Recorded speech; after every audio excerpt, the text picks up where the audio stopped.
ರೋಗಿಗಳ ಜೀವದ ಜೊತೆ ಮೆಡಿಸಿನ್ ತಯಾರಕರು ಚೆಲ್ಲಾಟ ಆಡ್ತಿದ್ದಾರೆ.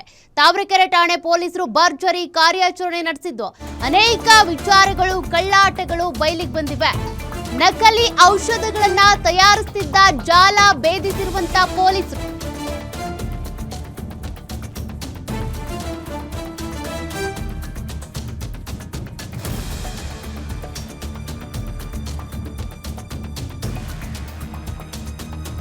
ಹೆಸರಿಗೆ ಹೊರಭಾಗದಲ್ಲಿ ಫಾರ್ಮ್ ಹೌಸ್ ಅಂತ ಇರುತ್ತೆ, ಆದ್ರೆ ಒಳಭಾಗದಲ್ಲಿ ನಕಲಿ ಔಷಧಿ ತಯಾರಿಸುವಂತ ಕಾರ್ಖಾನೆ ಇಟ್ಕೊಂಡಿದ್ದಾರೆ.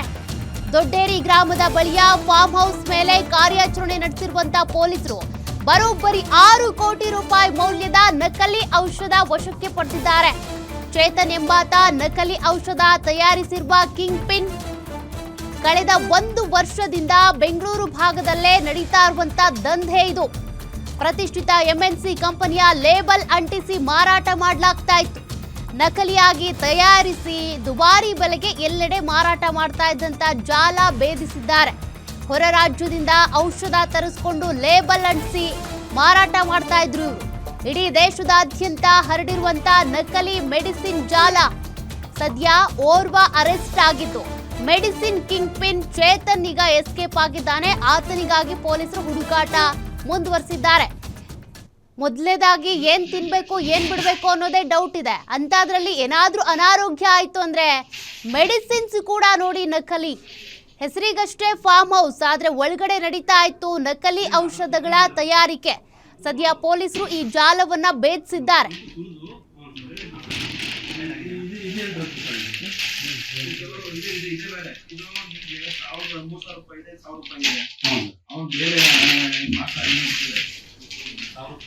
ಪ್ರತಿಯೊಬ್ರು ಕೂಡ ಏನೇ ಒಂದು ಅನಾರೋಗ್ಯ ಆಯ್ತು ಅಂದ್ರೂ ಕೂಡ ಮೆಡಿಸಿನ್ ತಗೊಳ್ತಾರೆ. ಕಾರಣ ಮೆಡಿಸಿನ್ ತಗೊಂಡ್ರೆ ಹುಷಾರಾಗ್ತೀವಿ ಅನ್ನುವಂತ ಭರವಸೆ ನಂಬಿಕೆಯಲ್ಲಿ. ಆದ್ರೆ ಈ ಮೆಡಿಸಿನ್ಸ್ ಡೂಪ್ಲಿಕೇಟಾ ಒರಿಜಿನಲ್ ಅಂತ ಹೆಂಗ್ ಕಂಡು ಹಿಡಿಯೋದು ನೋಡಿ. ನಕಲಿ ಮೆಡಿಸಿನ್ಸ್ ಅನ್ನ ತಯಾರಿಕೆ ಮಾಡಲಾಗ್ತಾ ಇತ್ತು. ಆ ಕಾರ್ಖಾನೆ ಮೇಲೆ ಪೊಲೀಸರು ದಾಳಿಯನ್ನ ಮಾಡಿದ್ದಾರೆ. ಬೆಂಗಳೂರು ಭಾಗದಲ್ಲೇ ಬರುವಂತ ಈ ಒಂದು ಪ್ರದೇಶದಲ್ಲಿ ನಡೀತಾ ಇದ್ದಂತ ನಕಲಿ ದಂಧೆ ಈಗ ಪತ್ತೆ ಆಗಿದೆ. ಎಷ್ಟು ದಿನದಿಂದ ಇವ್ರು ಈ ರೀತಿಯಾಗಿ ಮಾಡ್ತಾ ಇದ್ರು, ಎಷ್ಟು ದಿನದಿಂದ ಈ ರೀತಿಯಾಗಿ ಮೆಡಿಸಿನ್ ಸಪ್ಲೈ ಆಗ್ತಾ ಇತ್ತು. ಹಾಗಾದ್ರೆ ಈ ನಕಲಿ ಮೆಡಿಸಿನ್ಸ್ ಅದೆಷ್ಟು ಜನ ತೆಗೆದುಕೊಂಡಿರ್ಬೋದು, ಯಾರಿಗೆ ಏನಾಗಿರ್ಬಹುದು ಅಂತ. ಮೆಡಿಸಿನ್ ಇಂದ ಆಗಿದೆ ಅಂತ ಅಂದ್ಕೊಳ್ಳಲ್ಲ ಜನರು. ಏನೋ ನಾವು ಆಹಾರ ತಿಂದು ಏನೋ ಎಫೆಕ್ಟ್ ಆಗಿರ್ಬಹುದು, ಏನೋ ನಾವೇ ಎಡವಟ್ ಮಾಡ್ಕೊಂಡಿರ್ಬೋದು ಅನ್ಕೊಳ್ತಾರೆ. ಬಿಟ್ರೆ ಮೆಡಿಸಿನ್ ಇಂದ ಹಿಂಗಾಯ್ತು ಅಂತ ತಕ್ಷಣಕ್ಕೆ ಯಾರು ಯೋಚನೆ ಮಾಡಲ್ಲ. ಜನರ ಜೀವದ ಜೊತೆಗೆ ಚೆಲ್ಲಾಟ ಆಡುವಂತ ಕೆಲಸವನ್ನ ಮಾಡ್ತಾ ಇದ್ರು ಇವರು. ಸದ್ಯಕ್ಕೆ ಚೇತನ್ ಹುಡುಕಾಟಕ್ಕಾಗಿ ಈಗ ಪೊಲೀಸರು ತನಿಖೆ ನಡೆಸ್ತಿದ್ದಾರೆ. ಅದರ ಜೊತೆಗೆ ಶೋಧ ಕಾರ್ಯ ಮುಂದುವರೆದಿದೆ. ಈ ಒಂದು ಜಾಲದಲ್ಲಿ ಇನ್ನೂ ಯಾರ್ಯಾರಿದ್ದಾರೆ, ಬರೀ ಒಬ್ರೋ ಇಬ್ರೋ ಅಂತೂ ಇರೋದಕ್ಕೆ ಸಾಧ್ಯ ಇಲ್ಲ. ಒಬ್ರೋ ಇಬ್ರೋ ಇದೆಲ್ಲದನ್ನು ಮಾಡೋದಕ್ಕಾಗಲ್ಲ. ಇವ್ರ ಗ್ಯಾಂಗ್ ಎಲ್ಲಿದೆ, ಎಷ್ಟು ದಿನದಿಂದ ಇದನ್ನೆಲ್ಲ ಮಾಡ್ತಿದ್ರು, ಅದ್ರ ಬಗ್ಗೆ ಪೊಲೀಸರೀಗ ತನಿಖೆ ಮಾಡ್ತಿದ್ದಾರೆ. ನೋಡಿ, ಇಲ್ಲಿ ಸೆಫಿಯಾ ವಿಜೆಂಟ್ 2.5 ಇಂಜೆಕ್ಷನ್ 5640 ಬಾಟಲ್ಗಳನ್ನು ವಶಕ್ಕೆ ಪಡೆದಿದ್ದಾರೆ ಪೊಲೀಸರು. ಏನೇನು ವಶಕ್ಕೆ ಪಡೆದಿರೋದು, ಸೀಸ್ ಮಾಡಿರೋದು ಅಂತ. ಇಸ್ಲಾಂ ಇಂಜೆಕ್ಟೇಬಲ್ಸ್ 1531 ಬಾಟಲ್, ಅವಧಿ ಮುಗಿದ ಔಷಧಿಗಳು 30 ಬಾಕ್ಸ್ಗಳು ಜಪ್ತಿ ಮಾಡಲಾಗಿದೆ. ಇನ್ನು ಕ್ವಾವಟಾಸ್ ಇಂಜೆಕ್ಷನ್ 470 ಬಾಟಲ್ ಇಟ್ಕೊಂಡಿದ್ರು. ಎಂಬ್ಲಾವಿಯೋ 264 ಬಾಟಲ್, ಜಾವಿ ಸೆಫ್ಟಾ ಇಂಜೆಕ್ಷನ್ 165, ಇನ್ನು ಇಂಜೆಕ್ಷನ್ ಫಿಲ್ಲಿಂಗ್ 1 ಯೂನಿಟ್, ಇನ್ನು ಟಿಜಿಂಟ್ IV ಬಾಟಲ್ಗಳು 44 ಸಿಕ್ಕಿವೆ. ಟಿಗಿನೆಟ್ ಇಂಜೆಕ್ಷನ್ 44 ಬಾಟಲ್, ಇನ್ನು ಅಸ್ಟ್ರಿಯೋ ಇಂಜೆಕ್ಷನ್ 190 ಬಾಟಲ್ ಸಿಕ್ಕಿವೆ. ಟ್ರೆಜಾಮ್ ಇಂಜೆಕ್ಷನ್ 50 ಬಾಟಲ್, ಪ್ಯಾಕೇಜಿಂಗ್ ಸಾಮಗ್ರಿಗಳು 2 ಬಾಕ್ಸ್ ಸಿಕ್ಕಿವೆ. ನಕಲಿ ಲೇಬಲ್ ಮತ್ತು ಸ್ಟ್ಯಾಂಪ್ 2 ಲಕ್ಷ ಮೌಲ್ಯದ ವಸ್ತುಗಳನ್ನ ಜಪ್ತಿ ಮಾಡಿಕೊಂಡಿದ್ದಾರೆ ಪೊಲೀಸರು. ಐಸಿಯುಲ್ಲಿ ಉಪಯೋಗ ಮಾಡುವಂತಹ ಇವತ್ತು ಔಷಧಗಳು ಕೂಡ ಇವತ್ತು ಇಂಜೆಕ್ಷನ್ಸ್ ಕೂಡ ಇವತ್ತು ಮಿಸ್ಲೇಬಲ್ ಆಗಿದೆ. ಯಾವ ಕಂಪನಿ ಆಗಿದೆ ಅಂತೇಳಿ ನಾವು ನಿಮ್ಗೆ ಈಗಾಗಲೇ ಕೊಟ್ಟಿದ್ದೇವೆ. ಇವತ್ತು ಫೋರ್ಜ್ ಲೇಬಲ್ ಉಕ್ಕರೇಟ್ health care private limited forge ಮಾಡಿದ್ದಾರೆ. ವೆಲ್ ಕ್ಯೂರ್ ರೆಮಿಡೀಸ್ ಮತ್ತು ಫೀಸರ್ ಲಿಮಿಟೆಡ್ ಬೇರೆ ಬೇರೆ ಇವತ್ತು ಸಂಸ್ಥೆ ಹೆಸರನ್ನು ಹಾಕಿಕೊಂಡು ಇವರು ಕೊಡ್ತಿರೋದು. ಸೊ ಇದನ್ನು ಎಂದೂ ಕೂಡ ಶ್ರಮಿಸುವಂತ ವಿಚಾರ ಅಲ್ಲ. ಇದರ ಬಗ್ಗೆ ಈಗಾಗಲೇ ನಮ್ಮ ರಾಮನಗರ SP ಅವರು ಆ ತನಿಖೆಯನ್ನು ನಡೆಸ್ತಾ ಇದ್ದಾರೆ. ನಮ್ಮ ಡ್ರಗ್ ಡಿಪಾರ್ಟ್ಮೆಂಟ್ ಮತ್ತು ಪೊಲೀಸ್ ಇಲಾಖೆ ಜಂಟಿಯಾಗಿ ಈ ತನಿಖೆಯನ್ನು ನಡೆಸಿಕೊಂಡು ಇದು ರಾಷ್ಟ್ರ ಮಟ್ಟದ ಕಾರಣ ಈ ಮಾಹಿತಿಯನ್ನು ಇವತ್ತು ಕೇಂದ್ರಕ್ಕೆ ಮತ್ತು ಹಿಮಾಚಲ್ಗೆ ತೆಲಂಗಾಣಕ್ಕೆ ಕೂಡ ನಾವು ಕೊಡಲಿಕ್ಕಿದ್ದೇವೆ.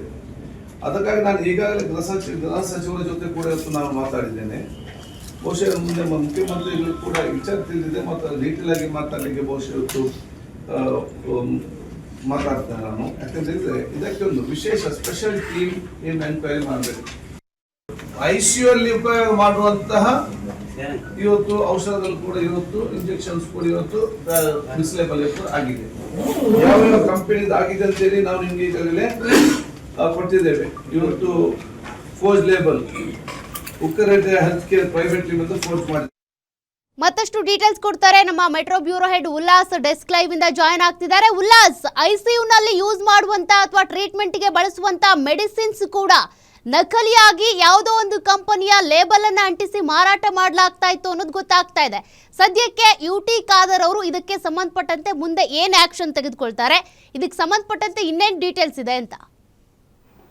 ಸೌಖ್ಯ, ಬಿಡದಿಯ ಫಾರ್ಮ್ ಹೌಸ್ನಲ್ಲಿ ನಿನ್ನೆ ರಾತ್ರಿ ಅಂದರೆ ನಿನ್ನೆ ಸಂಜೆ ಔಷಧಿ ನಿಯಂತ್ರಣ ಅಧಿಕಾರಿಗಳು ದಿಢೀರ್ ದಾಳಿಯನ್ನು ಮಾಡ್ತಾರೆ. ಅವರಿಗೆ ಕಳೆದ 15 ದಿನಗಳಿಂದ ಈ ರೀತಿಯಾದಂಥ ಒಂದು ಫಾರ್ಮ್ ಹೌಸ್ನಲ್ಲಿ ನಕಲಿ ಔಷಧಿಗಳನ್ನು ಅಥವಾ ನಕಲಿ ಇಂಜೆಕ್ಷನನ್ನು ಮಾರಾಟ ಮಾಡ್ತಿದ್ದಾರೆ.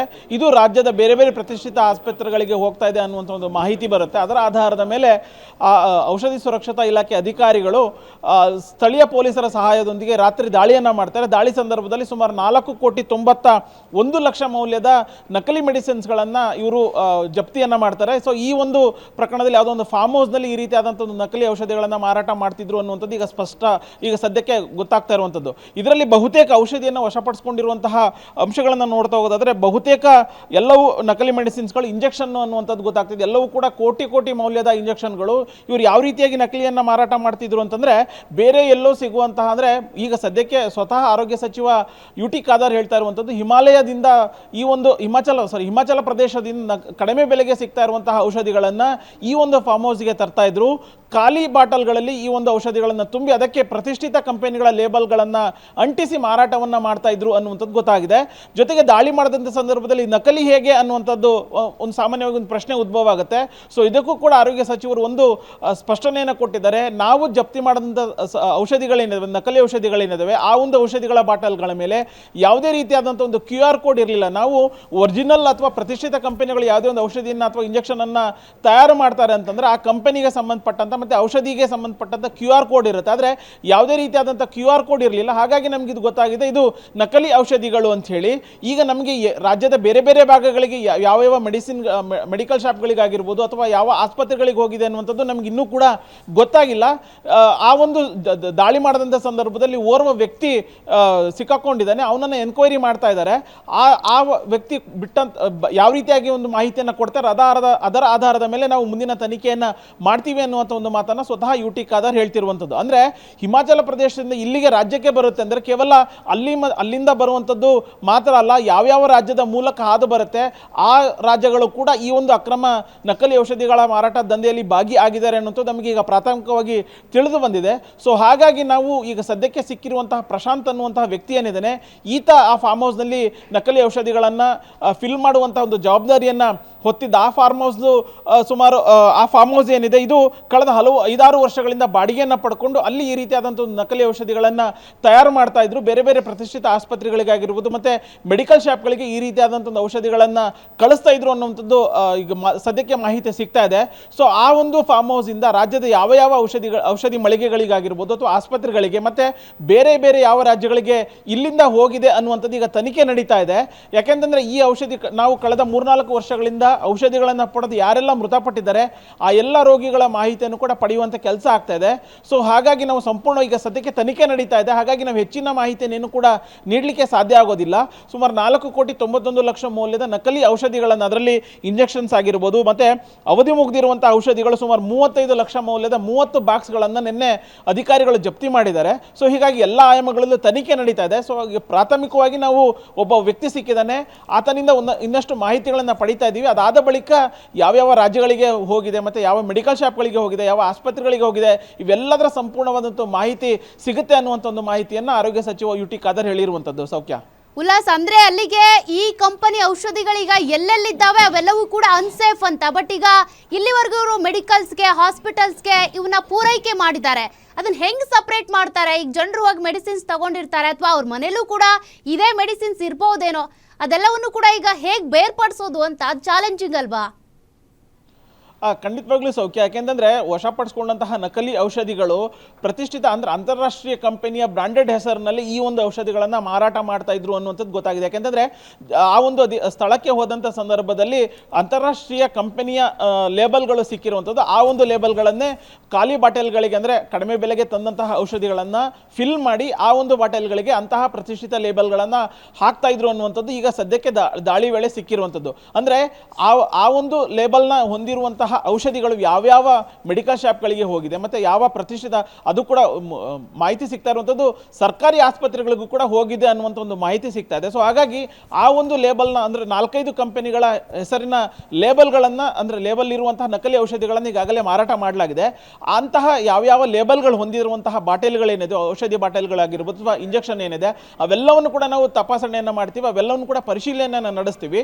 ಯಾವ ಮೆಡಿಕಲ್ ಶಾಪ್ ಆಗಿರ್ಬೋದು ಅಥವಾ ಆಸ್ಪತ್ರೆ ಆಗಿರ್ಬೋದು, ಇವೆಲ್ಲ ಎಲ್ಲೆಲ್ಲಿ ಸಿಗುತ್ತೆ ಅವೆಲ್ಲದರ ಸ್ಯಾಂಪಲನ್ನು ಕೂಡ ನಾವು ಪಡೆದು ಲ್ಯಾಬ್ಗೆ ಕಳಿಸ್ತೀವಿ. ಒಂದು ವೇಳೆ ಇದು ನಕಲಿ ಅನ್ನುವಂಥದ್ದು ಗೊತ್ತಾಗಿದ್ರೆ ಅದನ್ನು ಕೂಡಲೇ ನಾವು ಮಾರಾಟ ಮಾಡದಂತೆ ಸ್ಥಗಿತವನ್ನು ಮಾಡ್ತೀವಿ ಅನ್ನುವಂಥ ಒಂದು ಮಾಹಿತಿಯನ್ನು ಕೂಡ ಆರೋಗ್ಯ ಇಲಾಖೆ ಕೊಡ್ತಾ ಇರುವಂಥದ್ದು. ಈಗ ಒಂದು ಎಕ್ಸಾಂಪಲ್, ಯಾವುದೋ ಒಂದು ಮೆಡಿಕಲ್ ಶಾಪ್ಗೆ ಆರೋಗ್ಯ ಇಲಾಖೆ ಅಧಿಕಾರಿಗಳು ಹೋಗ್ತಾರೆ, ಅಲ್ಲಿ ಈಗ ಜಪ್ತಿ ಮಾಡಿರುವಂತಹ ಅಥವಾ ಸೀಸ್ ಮಾಡಿರುವಂತಹ ಲೇಬಲ್ ಇರುವಂತಹ ನಕಲಿ ಔಷಧಿ ಆಗಿರ್ಬೋದು ಅಥವಾ ಇಂಜೆಕ್ಷನ್ ಏನಾದ್ರು ಪತ್ತೆ ಆಗಿತ್ತು ಅಂದರೆ ಸಂಪೂರ್ಣವಾಗಿ ಆ ಒಂದು ಬ್ಯಾಚ್ ಆಗಿರ್ಬೋದು ಅಥವಾ ಆ ಒಂದು ಮೆಡಿಕಲ್ ಶಾಪ್ನಲ್ಲಿ ಇರುವಂತಹ ಔಷಧಿ, ಇಂಜೆಕ್ಷನ್ ಎಲ್ಲವನ್ನೂ ಕೂಡ ಅಧಿಕಾರಿಗಳು ಜಪ್ತಿಯನ್ನು ಮಾಡ್ತಾರೆ. ಜೊತೆಗೆ ಆ ಒಂದು ಮೆಡಿಕಲ್ ಶಾಪ್ಗೆ ಯಾರು ತಂದುಕೊಟ್ರು, ಯಾವ ರೀತಿಯ ಆಧಾರದ ಮೇಲೆ ಅಂದರೆ ಯಾವ ಆಧಾರದಲ್ಲಿ ಬಂತು, ಎಷ್ಟು ವರ್ಷದಿಂದ ಆ ಒಂದು ಸಂಬಂಧಪಟ್ಟಂತಹ ಕಂಪನಿ ಆಗಿರ್ಬೋದು ವ್ಯಕ್ತಿಯಿಂದ ಪರ್ಚೇಸ್ ಮಾಡ್ತಿದ್ದಾರೆ, ಇವೆಲ್ಲವನ್ನು ಕೂಡ ಕೂಲಂಕಷವಾಗಿ ಪರಿಶೀಲನೆ ಅಥವಾ ತನಿಖೆಯನ್ನು ನಡೆಸ್ತಾರೆ. ಸೊ ತನಿಖೆ ವೇಳೆ ಕೇವಲ 1-2 ವ್ಯಕ್ತಿಗಳು ಮಾತ್ರ ಭಾಗಿಯಾಗಿದ್ದಾರೆ ಅಥವಾ ಬೇರೆ ಬೇರೆ ಸಂಬಂಧಪಟ್ಟಂತ ಇಲಾಖೆ ಅಧಿಕಾರಿಗಳು ಏನಾದರೂ ಈ ಒಂದು ಅಕ್ರಮದಲ್ಲಿ ಅಥವಾ ಈ ಒಂದು ನಕಲಿ ದಂಧೆ ಔಷಧಿ ಮಾರಾಟ ಮಾಡುವಂತ ಜಾಲದಲ್ಲಿ ಏನಾದರೂ ಭಾಗಿಯಾಗಿದ್ದಾರೆ, ಇವೆಲ್ಲವನ್ನು ಕೂಡ ತನಿಖೆ ನಡೆಸಿ ಅಂತಿಮವಾಗಿ ಕಾನೂನಾತ್ಮಕವಾಗಿ ಯಾವ ರೀತಿಯಾದಂಥ ಶಿಕ್ಷೆಯನ್ನು ಕೊಡಿಸಬೇಕು ಈಗಾಗಲೇ ಗೃಹ ಸಚಿವರಾಗಿರ್ಬೋದು ಮತ್ತೆ ಸಿಎಂ ಜೊತೆಗೂ ಕೂಡ ಚರ್ಚೆಯನ್ನ ಮಾಡಿ ಇನ್ನು ಮುಂದೆ ಈ ರೀತಿಯಾದಂಥ ದಂಧೆ ಬೆಳಕಿಗೆ ಬರೆದಿಟ್ಟಿರುವಂಥ ನಿಟ್ಟಿನಲ್ಲಿ ಮತ್ತೆ ಈ ರೀತಿಯಾದಂಥ ನಕಲಿ ಔಷಧಿಗಳು ಮಾರಾಟ ಆಗದಿತ್ತಿರುವಂಥ ನಿಟ್ಟಿನಲ್ಲಿ ಅಗತ್ಯವಾದಂಥ ಕ್ರಮಗಳನ್ನು ಕೈಗೊಳ್ತೀನಿ ಅನ್ನುವಂತಹ ಒಂದು ಭರವಸೆಯನ್ನು ಕೂಡ ಆರೋಗ್ಯ ಇಲಾಖೆ ಕೊಟ್ಟಿರುವಂಥದ್ದು. ಸೌಖ್ಯ, ಥ್ಯಾಂಕ್ ಯು ಉಲ್ಲಾಸ್ ಡೀಟೇಲ್ಸ್ಗೆ.